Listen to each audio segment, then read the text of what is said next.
Uchaguzi yuaja mwaka 2027. Angalia kiongozi. Kuna swali moja nikimalizia.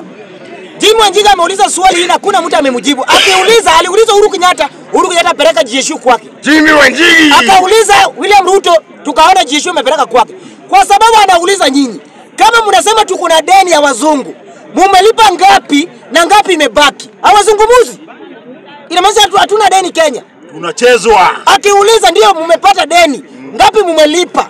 Kwa sababu tunaambiwa 60% ya budget inaenda kwa deni ya wazungu. Tunabaki na 40%. Wamelipa ngapi na ngapi imebaki? Wajibu Jimmy Wanjigi. Jimmy Wanjigi. Mimi pia nimeuliza, Ruto umelipa ngapi na ngapi imebaki? Hajui.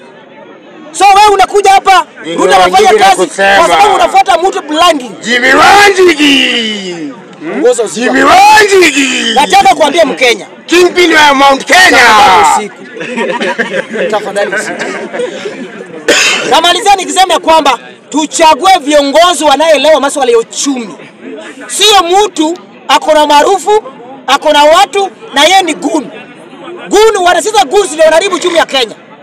We need somebody like Jimmy Wanjigi ambaye anakaa kwa TV ana explain mambo ya uchumi, mambo ya economic, anajua sababu na jawabu ambayo anaweza kukuamua. Sababu na jawabu. Tukitaka hii tatizo la deni, tulete somebody watu ambao wanafanya kama Jimmy Wanjigi kwenye deni. Watu waambie tutafanyaje tutoke hiyo maskini ya madeni. Kwa sababu hakuna deni. Mimi I believe Jimmy Wanjigi anajua Uhuru vizuri.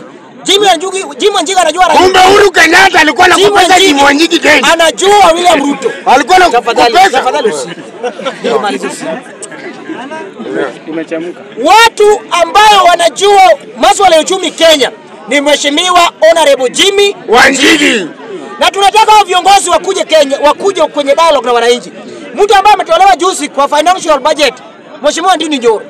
Vijana ambao kuna akili, vijana wao wamesomea mambo ya economic, wao wanawekwa pembeni, iletwe goons, thugs, sekofani ya wanasiasa watuibie tena.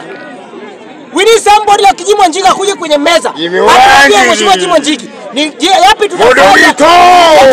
Hii mambo ya deni wa Kenya. Ni wa Mount Kenya. Waja. Jimmy Wanjigi. Kenya, angalieni Jimmy Wanjigi. Jimmy Wanjigi. Tafadhali usiku wa manane. Kingpin wa Mount Kenya. Angalieni kiongozi kama Jimmy Wanjigi, kama Ndindi Nyoro. We need some people like Jimmy, some people like Ndindi Nyoro kwa sababu tunataka mageuzi. Hatutaki TB Jalala Ria. Tunataka maendeleo. Kwani hatari unapinga babu? Wachana babu sisi babu ni babu. Tunataka maendeleo. Kwa sababu hii jambo ya watu ambao wanakuja kutukon Kenya enough is enough.